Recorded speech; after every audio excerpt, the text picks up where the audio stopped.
For French, I use mainly music. I like rap music because it is fast, and when you're able to understand, comprehend a fast pace, you don't have time to think about grammar. You automatically put it and get it from the context. And what I was doing is basically I was just printing out the lyrics, and then I was just learning lyrics by heart, and then I was just basically rapping in front of the mirror myself. So I was getting into the mood of it. So basically, I was learning. I knew what the rapper was saying, the musician, and then also expressing how he's doing it, intonation.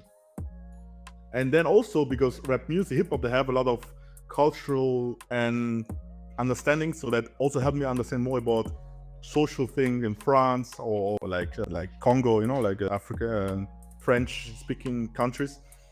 And when I was listening to soul music or like more softer music, which is also good for beginners because the words are very pronounced, very correct, very I would say very slow. So you can get how things also intonate and how does it fit to the culture and as well.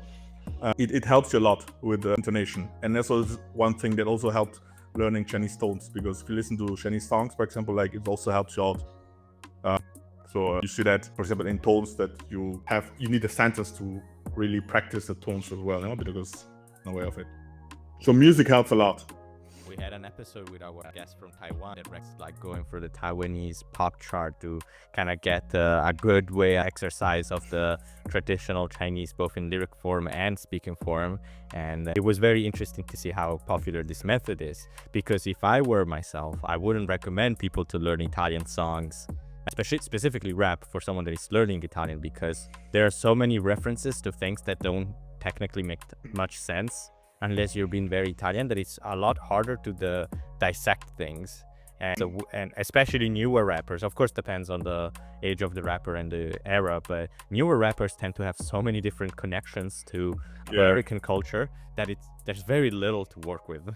You're just gonna start speaking like this very broken Italian / English that if you know some Italian, it's pretty cool, but it's definitely not for beginners. So it's interesting. It's very interesting to see. And if someone wanted to start learning their third or fourth language today, what's one efficient method that you would recommend?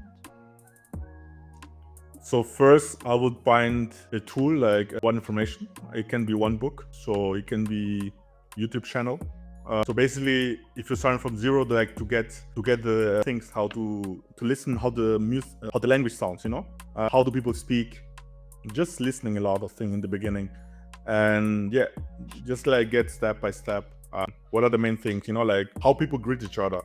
What are the things that you need to understand when you're meeting people from their culture? So what are the famous expressions that you have to know? Hello, good morning, thanks, goodbye, all the things. And having fun with it, but repeating itself so often as possible, and try to getting it right. And after you get us a certain level of, you can get to find people from that country that speak that language, and just try to practice with someone that can help you out. For example, on Tandem. Yeah, for example, on Tandem. Yeah, Tandem is a great place to do that, for sure. Exactly. And it's something interesting because it kind of connects you to our last section on our program today, because this is a great way if you want to pick up the fourth language. But once you start picking up, how do you personally balance or maintaining the languages that you already speak, as well as adding in new ones? Because after the fourth, the fifth, the seventh language, there's a lot of languages to keep track. So do you have some personal tips of maintaining and balancing all of them? Yes, what I do is I like to watch, for example, things in native language and original language. And for example, I use my tools even at work. For example, I was using, Microsoft Office, Outlook, Teams. I changed the language, the system language. I changed to French. So everything was changed into French. At work, my Netflix was in French, my Google was in French. So basically making sure, if you cannot go to the country to practice, that you pick the country to you. So, because if you're living in France, you will see only thing in French, everything will be in French. So you do the same. So there's one thing to see, to seeing the language. Okay, your brains know, okay, I'm on that language, I need to practice. Also, one thing is going to international events. So here in Düsseldorf and Cologne, we have things called Melting Pot, social melting pot. where you can meet people from different countries, culture, and you can practice languages basically. Going to language cafes, also using Tandem to practice. What else? Also, one thing is that helping to speak to yourself, you know? Yeah, true. So, and also having your own routine, like when you wake up, don't think in that language, you know? Think in that language you learn. Listen to music, radio, reading newspapers. People don't read newspapers nowadays, so it's so bad. But you can buy a newspaper and read.